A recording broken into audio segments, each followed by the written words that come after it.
What is up? Hello, everyone. Another glorious day here at C4C headquarters. Thanks for joining me today. This is yours truly, Dr. Dan, Closer Car, showing all of you all out there how to get the S with less stress streaming, Closers Club, C4C Business, and also on YouTube. So if wherever you're hearing this from, please put a comment in the box. Let me know who you are, where you're calling in from. We always love interacting, and love to shout you guys out as well. So if you guys can hear me and see me, just let me know in the box. Hey, I'm coming in loud and clear, 5x5. So again, this is yours truly, Dr. Dan. If you're new around here, hey, welcome to the club. Just a fair warning, I shoot at the hip. I try not to candy coat everything. I'd like to call it as I see it.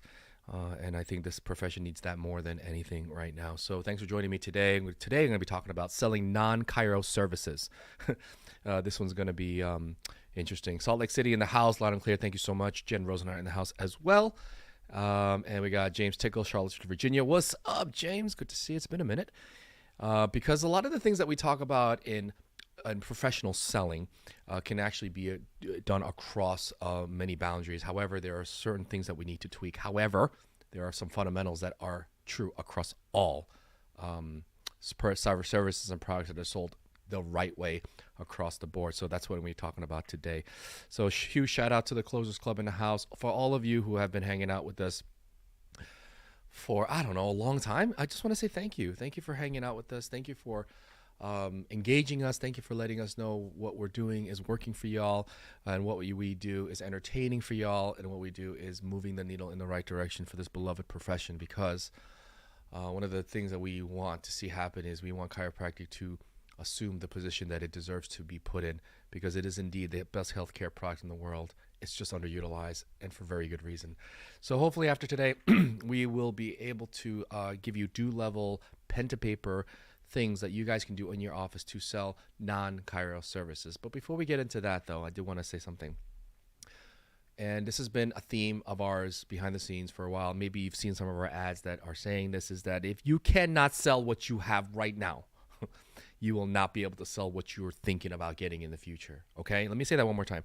If you can't sell what you have right now under your control, okay, you will have a hell of a time selling something that has more complicated steps, something that's bigger and better and supposed to be revolutionary. Here's another fundamental truth. Nothing sells itself. Not even Honda in the 80s. Nothing sells itself. Take that one to the bank, okay? And if you ask any other business professional that has been doing this for any length of time across all industries globally, they will also tell you nothing sells itself, okay? Selling something properly requires a very specific framework at the very least, and following certain rules. Although you don't have to be perfect at it, but you have to at least be conscious of certain rules, and you cannot be breaking them on the constant for you to sell any product or service. Some of you might be saying, and I know the naysayers and the people in the back of the room, including the trolls. I love you guys, by the way. Saying in the back of the room, well, you don't have to sell water. Well, fuck yeah, you do, actually. And water is one of those things that we think it's a resource that everyone needs. It doesn't matter if you need it or not. People need certain things, but certain people are selling it better than others. Let's take water, for example. Water is in the midst of a decommoditization of a natural resource.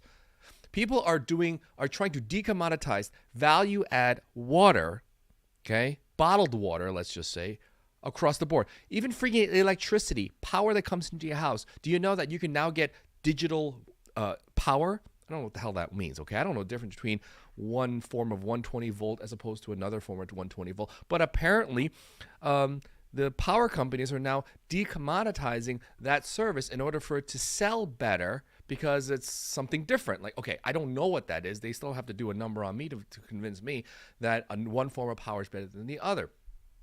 My point. Nothing sells itself. If you disagree with that right now, I want you to put in the comment box, because I want disagreement. Because if you disagree with what I'm saying, that means you're challenging it, which means that if you ultimately come to the realization that I'm right, then you'll actually own that. Make sense? As opposed to just taking everything anyone says here on Facebook as law. No, it's not law. Okay, I might not get everything right, but the mere fact that if you challenge it, then you absolutely own it, which is one of the great things I love about our C4C docs, because no one comes in completely sold. Okay, no one's coming in drinking the Kool-Aid on day one. All right, they are challenging, they are questioning. And through that process, we learn. That's exactly our model behind the scenes here, which is why we get some of the great results that we do. It's not come as us because we welcome the banter. We welcome the conversation that's uncomfortable for you guys to reach the next level of your careers and your practices for you and your family. So anyway, nothing sells itself. It's my whole point, okay? Which means that if you buy a product or a service, okay, that's non-chiro related, let's just take weight loss, for example, okay, or neuropathy. Like, think about those two things for a second. Let's take weight loss, for example. Do we really need to sell someone out there the fact that they need to lose weight, especially if they're 30, 40 pounds overweight and they're struggling to get out of bed? It takes them half an hour to go from sitting to standing. They can't go to the mall for an hour to shop for their wife's Christmas present without huffing and puffing. Do we need to sell someone on the fact that they need to lose weight? No, it's a given, right? What about neuropathy? Do we need to sell the fact that they have a problem where they can't feel the bottom of their feet and they haven't for the last 15 years, limping away, and decay and atrophy, right?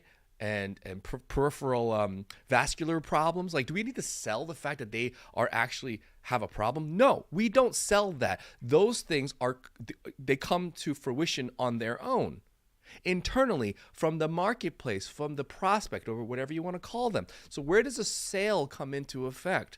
The sale comes into effect is when they finally realize they have a problem, just enough to come to you and say, I have a problem, can you help me? That's where the sales process begins, actually, in the strictest sense. Although you can argue that the marketing is part of the sales process, but I'm not going to go there, right? So they come into your office, and that's where it begins. And that's where we screw it up.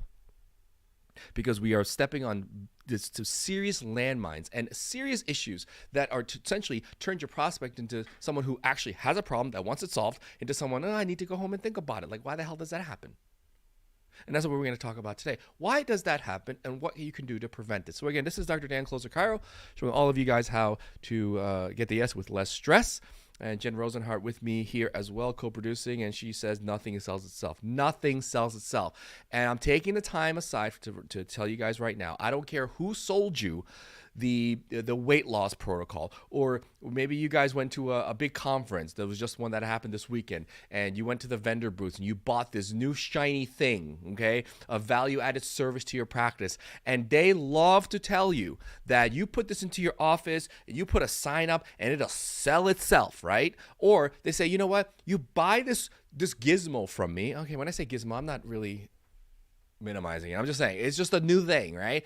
And then we're going to show you exactly how to market it and sell it. Okay, how's that working out for us right now in the decompression neuropathy marketplace? My gosh. I mean, these are legitimate services that you all can be doing for your communities, and it's literally gathering dust. And at the end of the day, you're like, my gosh, I spent $50,000, $60,000, $70,000 on this thing, and I can't freaking get anyone to pull the trigger on it. Like, what the hell's wrong here, right? So I don't want you all to get into that predicament, because we are seeing that more now than ever, and it's absolutely crushing practices out there. Literally, you're increasing your overhead by 20-30%, and you can't sell it, right?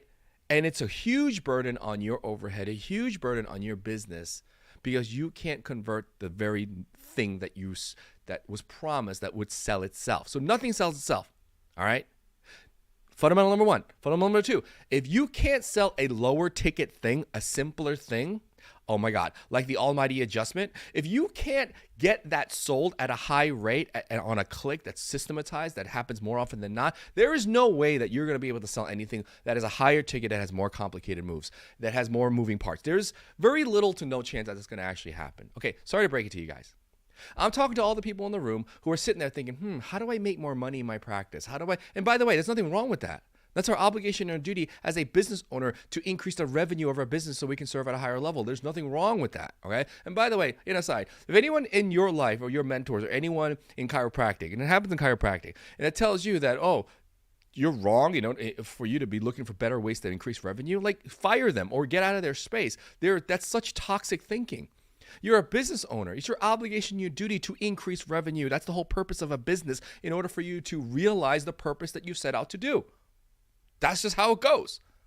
Because I know for a fact that many of you, if you actually had an influx of revenue, you probably wouldn't blow it all on a Vegas trip and gamble it all on baccarat and then take a trip around the world in a yacht. I mean, no, you would probably take that, okay, spend a little bit on yourself, but the majority of it, most likely, you would reinvest it into your business in order to serve at a higher level. Like, we already know that.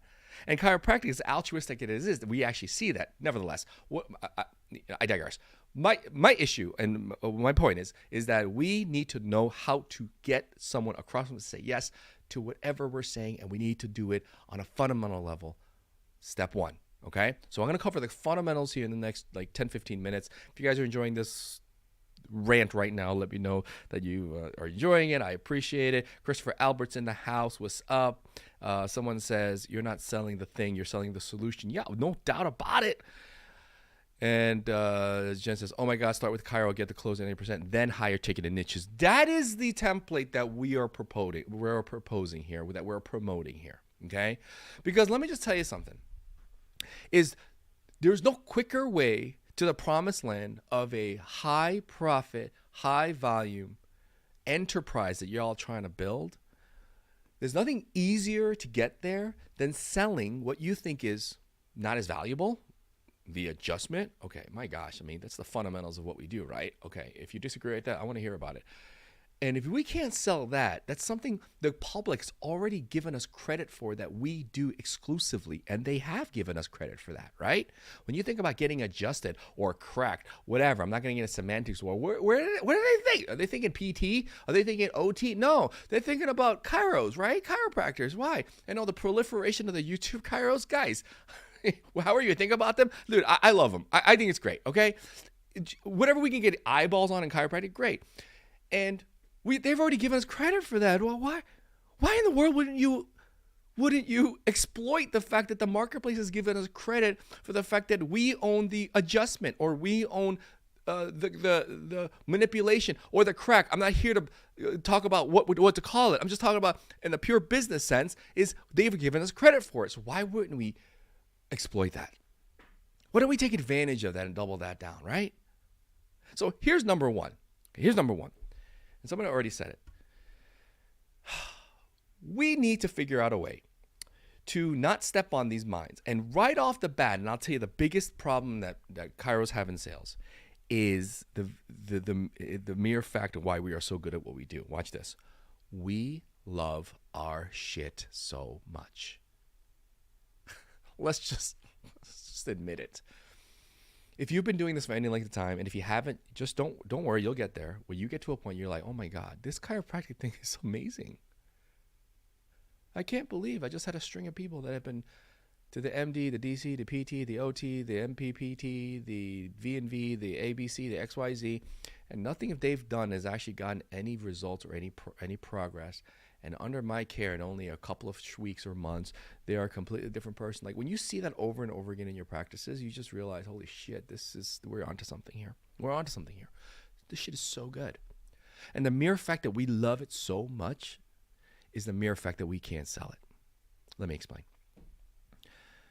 There's nothing that shows a desperation, and there's nothing more that shows that I want this more than you do, than an enthusiastic spastic chiro that is shouting from the mountaintops how great our shit is. And you know, the problem is in chiro, between chiros, like, we're judged in terms of how successful we are, in terms of how loudly we shout that chiropractic is the shit. But you take that same model to the standard marketplace, okay? At the very least, they're apathetic. They don't give a shit. At most, you get the head tilt, the raised eyebrow, and you are eliciting and triggering all the bad sales experiences that those people have experienced in their entire lives. And it's usually has to do with someone who's overenthusiastic about something, that's trying to convince you of something, talking about something they're excited about, and neglecting what's really important to the person across from you. The perfect example I have is when I car shop, I pay attention. And I always know when the salesperson is a car guy. And I'm a car guy too. And he'll talk about all the features of this particular model and how it's fuel injected and how many liters it has and how much horsepower it pushes and how the differentials work around corners. Now, as a car guy, I could recognize those things, right? But from a sales perspective, I look at him like, my gosh, you love cars. That's great, Joe. You love cars. I ain't buying from you. Okay? I think you're a nice guy. I think you're awesome. You and I could probably have a beer and hang out, which most of your patients probably say to you or feel that way, but they're not buying from you. Why is that? Because they're not going to buy from someone who is so centrally focused on the thing, on the tool, and not the person. Holy cow. If you just listen to what I just said right now, I'm telling you, if we can fix this, game fucking over for the chiropractic profession. We win. We win. Unfortunately, because we love our shit so much, we over-explain. We convince. We try to persuade. On top of that, we've had a decade of bad sales training in chiropractic. I don't know how that happened, but it's there. Because some guy, and out of practice for 20 years, sits down with a pen and paper and says, "Ooh, this sounds good," and then made that law and gospel, and somehow we all followed it. I don't know how that happened. Okay, I don't care how it happened, but it is where we are right now. So number one, here's the do level. Sorry guys, I'm a little circumloquacious today. Number one is calm your shit down. Remain as detached and as attached as possible, and that is definitely a fine line, right? How do you promote that? Hey, I'm here to help you with empathy, and I'm a trusted advisor and expert, but at the same time, I don't really give a shit if you do this or not. My job is to tell you exactly what the problem is and how to get this thing fixed. Like, how do we ride that line? And I want to let you know that this is not something that everyone's born with. No one's born out of the womb as a wonderful salesperson. Nobody. This is an acquired skill, okay? Unfortunately for me, it took me like 12 years to acquire that. Fortunately for many of you, it takes you 7 weeks or less, right? But that's what it is. It's a skill. And riding that fine line doesn't have to be so subjective anymore. You don't have to think about, what am I doing? There's actually a framework for it. So number one, stop being an enthusiastic spastic. Number two, it's really easy for me to tell you not to do something unless we substitute something else. So here's the next thing of selling any service, especially non-Chiro services, because non-Chiro services, they're very specific and they have a lot of moving parts, which is even more important that you keep things very simple and focus on this one thing. And one thing is what is their problem? Like, what can I help you with? Now, the way you need to phrase that mentally is, what is the problem? And by the way, in the back of your head, I have all these tools at my disposal, your non-Chiro services, your Chiro services, and everything in between, as ways to solve that problem. But until I get the problem expressed to me from the other side, there is no way I can mobilize my tools. Do you see that's the order. Problem first. Are they aware? Do we recognize that there's a problem? Great. Okay, now what tools do I have in order for me to solve that problem? As opposed to what usually happens in chiropractic. Man, this pisses me off. Person comes in, here are all the tools. Don't care what your problem is. I'm pretty sure I have a tool for it. So we focus on the tools. Look at my awesome XP 4000 square decompression machine. Here's my 14-week neuropathy protocol, state of the art. Here's my DICOM digital X-ray with a 42-inch screen. Awesome. Here's my 14 years of specific chiropractic adjustment, PDA, L to M, the clockwise torque, whatever. Like, here are all my great shit. You bring that into the consult room as the thing that sells because you think that sells, and you completely ignore, if not give not enough attention to the problem that your patient is coming in with. So number one, every single question that you ask on a day one should be problem focused to get to the bottom of what their problem is. What brings you in? Great, got that. How long, how often? The framework is all there, and if you follow a framework, you don't step on that mine of chiropractic is shit. My weight loss program is awesome. My functional medicine protocol is top notch. Make sense? You avoid all that stuff, and it's reflex to us. It's not easy. It's reflex to us. Why? Because we love our shit so much. The very reason that we love our shit so much is the very reason that we can't sell it. You could quote me on that one. And here's another quote. The less of a chiropractor or non-chiropractor you are, the best chiropractor you will absolutely become. You can quote me on that one too. Because that is the state of the profession. We love our shit so much that we can't sell it. And every time I go to chiro conferences across the country, one of the things I listen to the conversations in the hallway. I'm seriously, if you ever watch me at chiro conferences, I'll just walk, we'll say hi, but my ear is always open to the conversation. The conversation goes like this: dude, you won't believe this. I got this thing, right? And then we do this thing. We do things. Oh, it's so awesome. And we're going to do this, and it's going to do this and do that. It's because we love our shit so much. It's the very reason that we can't sell it. Triggering sales resistance, spoken from a former enthusiastic spastic. Yes, she is not only a partner, she is also a client.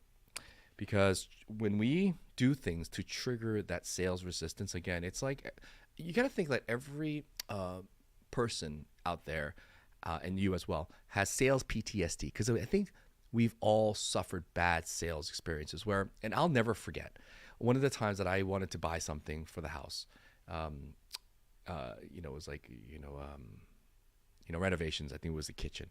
I'll never forget how I felt after a visit from a contractor or GC.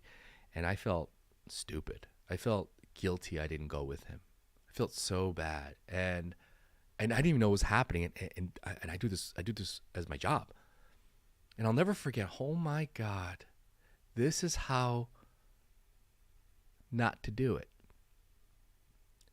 And of course, once I realized it, my sales resistance went up, my PTSD from all my bad experiences went up, and I, of course, didn't buy. But I carry that around with me, because the next situation I get into where I'm in a situation where I want to buy something, and they start pulling this shit, right? Immediately, I go back to my PTSD moment of bad sales, and I say, no, I'm not interested.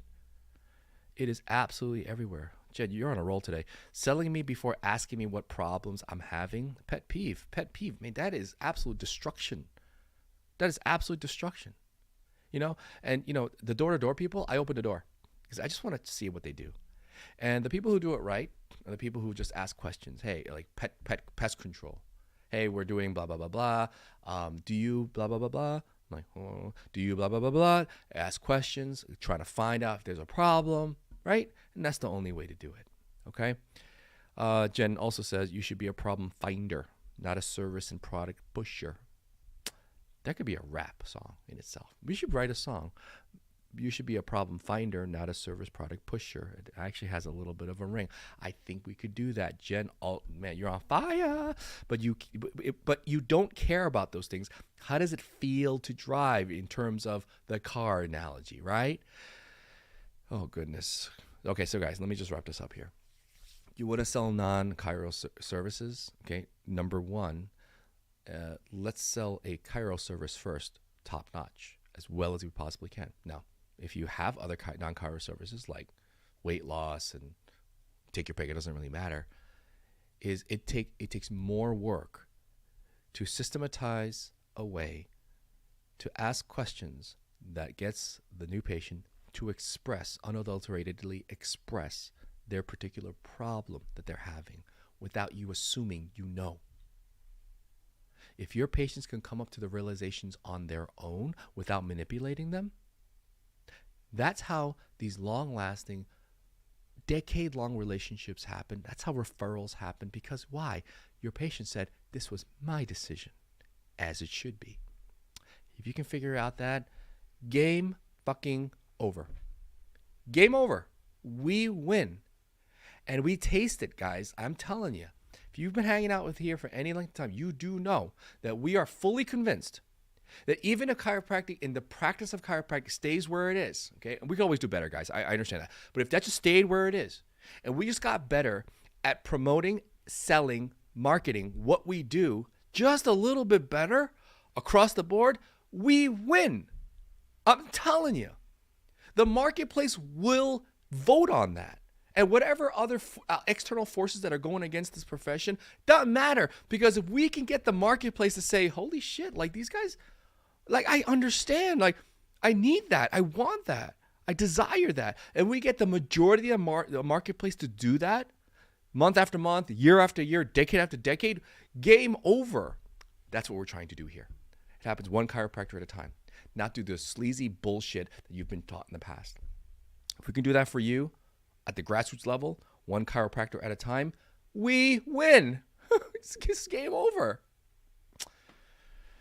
That's all I got for you guys today. So again, non-Chiro services, you guys know what to do.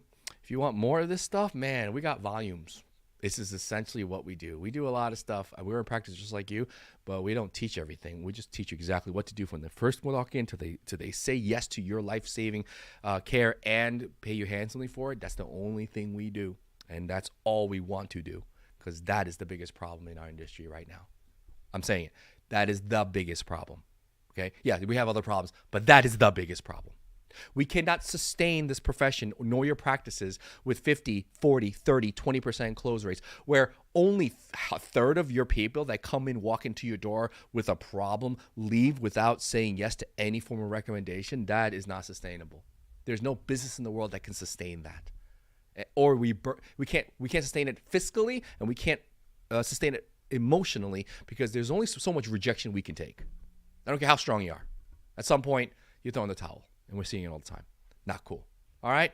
And the other part, for those of you who have had been in a plateau for the past 5, 6, 7, 10 years, yeah, that's another issue too. Because you should be way further along than you are right now. There's no doubt about it. What's missing? Sell more faster. That's it. That's it. Sell more of what you do faster. I don't know any other way, honestly. You know? If someone has a better idea, please let me know. I want to listen. All right, guys. Thank you for listening to this today. I really appreciate it. If you want more of this stuff, hey, PM us, or I want to say book a call, but I'm a little afraid to, because our call schedule is on fire this week, mainly because the next session starts in a couple of weeks, so this is usually crunch time. We love you guys, but we like to wait last minute. That's cool. That's cool. So if you want to get on our call log, try your chances. Jen, if you could put a link there, click that link. Book a call with us, get into the next session if you want. If not, we have the one after that, and one after that, and one after that, and one after that, one after that. We're not going anywhere. We're going to be doing this for quite some time, okay? The only variable here is how much money in life do you want to leave on the table. That's it, and that's completely up to you. All right? Peace out. Have a great rest of Tuesday. See ya.